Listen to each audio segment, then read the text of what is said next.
So the Wiwi Jury has been busy for several months reviewing and rating all of the Eurovision 2016 songs. There are 40 members of the Wiwi Jury all over the world, from Australia to the UK to Romania to Italy to the United States, ranging in age from 14 to 65. It's a lot of drama, a lot of infighting, and a lot of work. And in this process, we have to turn in our scores very early, way back in March, in order for our accounting firm and for our mathematicians to do the averaging so we can make these videos. And, that's before you hear a lot of the songs live. And now we've heard so many songs live, there are some songs whose scores we want to change. So we're going to go around and pick out some of those examples. Are you guys ready? Let's do this!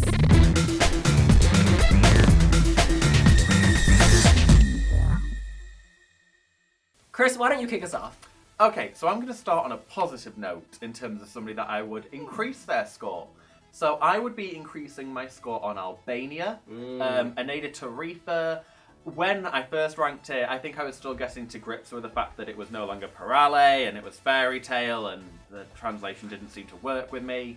Now that I've heard her perform live and actually at the London Eurovision party itself, I really like, well, I don't really like it now, I like it a lot more. I think I gave it like a 3 at the time. I would probably increase that to, not much, probably like a 5.5 or a 6. It's still not a huge win for me, but I do appreciate it more.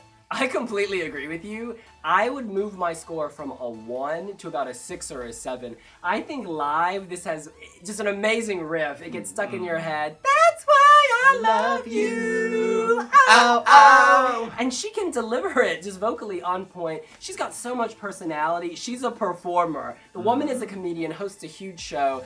I think she's a proper talent. I still think the song is a little bit beneath her, but that doesn't matter. The fact is, I love this song live, and I wish I could reassign my score. But that wasn't the song I was going to bring up for me. The songs whose that score I would most like to change is Poland. I think I gave this song, Poland, Michał Spock. Oh, go, you tripping. No, the studio version, I gave this a 4. But in reality, this is in my top 5 now.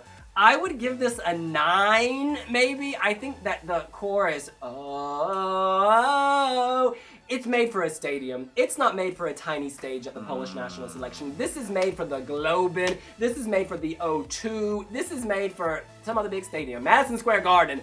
It's just a light your lighter, move your arm kind of moment. I think that he's singing something very emotional, something very visceral. Those colors go from red, white, and blue to black and gray. He understands pain. This has a nostalgic, epic rock ballad quality to it. When he performs live, people are silent. People stop talking. London Eurovision party, you were there.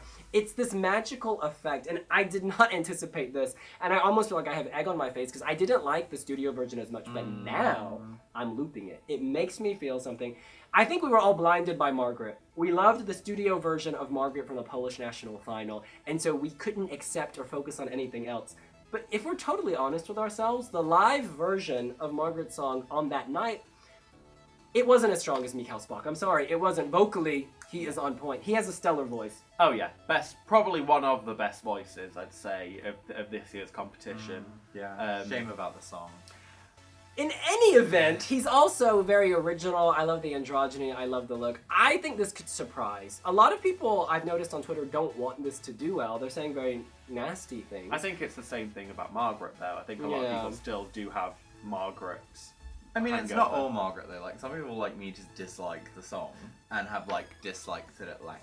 And that's fair enough. So let's move on to your song. What song would you change? Yeah, so I think being positive, there's probably a couple, but I think the one I most, underscored is actually probably Island. I think Sunlight, because I give that like a 6 out of 10. And I have to think now, for me, it's more like 7.5, pushing towards 8. I have really warmed to this. I love Nicki's rocker vibe. I think he has a great personality. And I think in terms of stagecraft, which is something a lot of the artists this year I think are lacking, just because they're either amateurs, this is their first big show. He's gonna walk it, and the arena can be daunting for people. I mean, we've seen, especially recent UK acts have kind of fumbled when they've been in front of the arena.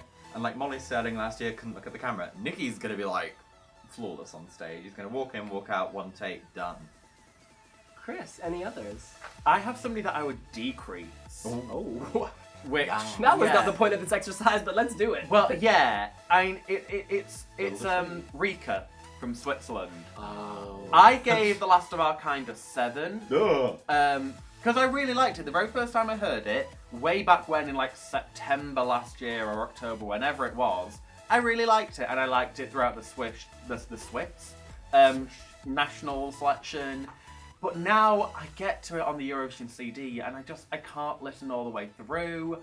And live, it's still not quite ironed out all the little cracks that we saw at the national final. I gave it a 7 or a 7.5 to begin with. I would decrease that probably by a point, probably to about a 6. It's still something that I would appreciate probably more if it wasn't 8 months old in my head, but it is what it is. Soldier. Da, da, da, da, da. In any event, the other song whose score I would change is Croatia's Lighthouse. You guys, I don't know what I was smoking when I reviewed this song. It must have been late at night. Look at these bags. It's been a long few months. I gave this a 6. I don't know what I was thinking. And then I went through my matrix and I was like, wait a minute, that song's in my like top echelon. Why is it so low? Live, she slays. The girl can sing. She's got me. She's got me. She knows. She has got us trapped in her lighthouse. Yes! I'm like, turn on the light. I don't care if it's burning my skin. Just keep that light on. Her music video is great. Her voice is great. The Ellie Goulding thing, yes, I hear that. But it's also, she has a unique voice. Yeah. This isn't Ellie Goulding. This is Nina! Nina! And you know what? I am so excited to hear Nina Krajic at the Wiwi Jam on May 11th in the Hard Rock Cafe in Stockholm. You guys, you better stand outside because the line is going to be long to hear her Lighthouse. In any event, I love her song. I love Nina. I would give her a 9 now. So from 6 to 9, I think she's a real contender to take the title. Zagreb 2017. I'd love that. That'd be amazing. Yeah. Yeah, and I guess the only other song that I would maybe like really drastically consider would be Spain, because I think actually Beret I kind of underscore, because initially the revamp threw me. I wasn't around it, and now I think actually I really enjoy it. So I think probably push Beret up to like 7 or an 8. Fantastic. Say yay, yay, yay. I like the revamp as well. In any event, those are the songs that have grown on us. What songs have grown on you? Who's a grower and who's a shower? You can let us know here on Wiwi Vlogs. And give us a thumbs up if you like the video. And if you look below, you can both subscribe and comment on this video. Tell us who you think we ranked too highly or too low. Just do it. See you later. Bye.